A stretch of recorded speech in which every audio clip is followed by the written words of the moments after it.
he's going to be in this field.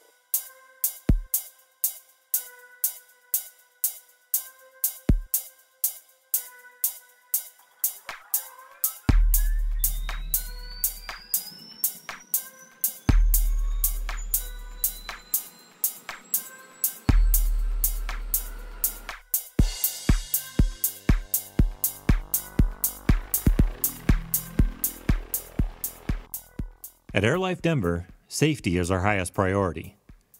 We are dedicated to the safety of our patients, the ground crew, and our team.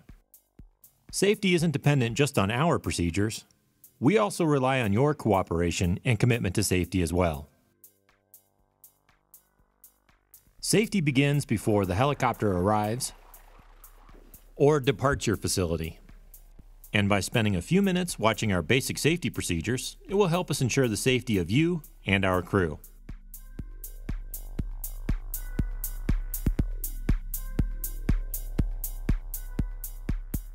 Get to know the helipad and its surrounding area so you can familiarize yourself with the emergency egress routes in case of an incident or an accident.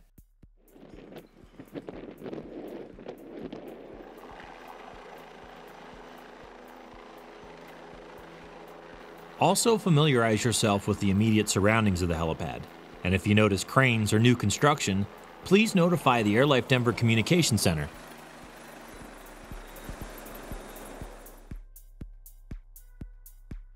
The gurney used to load and unload patients should be inspected daily. Verify the oxygen tank is present, secured, and has an adequate amount of oxygen in the tank. The gurney should not have sheets or cushions, and the brakes should be in good working condition.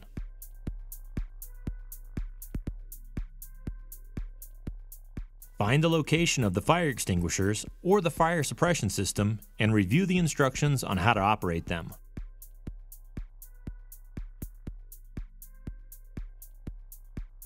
Perform periodic FOD checks.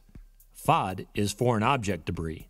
It's anything that could be picked up by the rotor wash and cause damage to the aircraft or persons and property on the ground.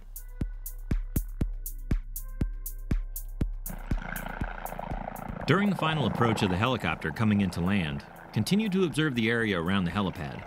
If the condition of the helipad changes, such as a bystander walking onto the helipad, or you notice debris not previously seen, wave your arms over your head while walking onto the helipad. This will alert the pilot to abort the landing until it is free of all hazards.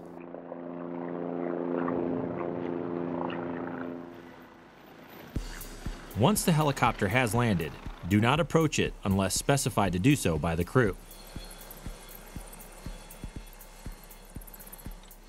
The Bell 407 takes approximately 2 minutes to cool down and get the rotor stopped.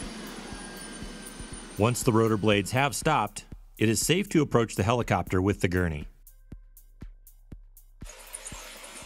Please be aware to never approach the helicopter from the rear. For ground-level helipads, security needs to remain in place during landing, during shutdown until the rotor blades have come to a complete stop,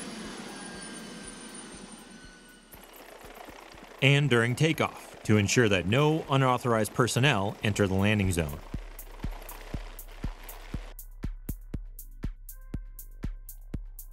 When loading or unloading a patient, one person will be designated to verify that everyone is ready to move the patient and to move the patient on his or her count. Okay. All right, so on my count, ready? 1, 2, 3. And then you can hold the pram. Sure. At any point during the transfer, you see something that doesn't look quite right, or you notice a piece of equipment hung up or a line tangled, say stop. Wait, stop.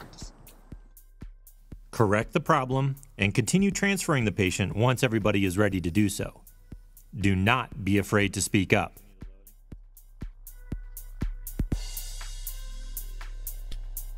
In case of an incident or an accident involving the aircraft, do not put yourself in danger. Call 911, and if possible, contact AirLife to let us know of an incident. Please be familiar with your facility's capabilities, whether it's a fire suppression system or fire extinguishers, and your emergency egress points. Our crew may depend on you for direction in case of an emergency.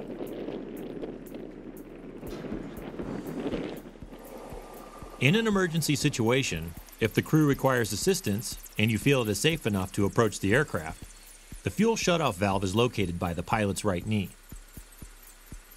Turn the fuel valve switch off.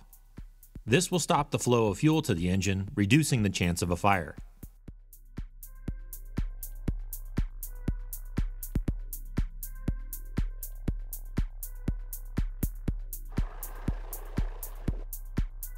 AirLife Denver would like to thank you ahead of time for your help and cooperation, for making it a safe environment for our patients, our team, and you. If at any time you have questions or feel that you need more training, please don't hesitate to contact AirLife Denver at 303-360-3400. You can also visit our website at airlifedenver.com. Be sure to download the AirLife Denver app for all the latest information and resources.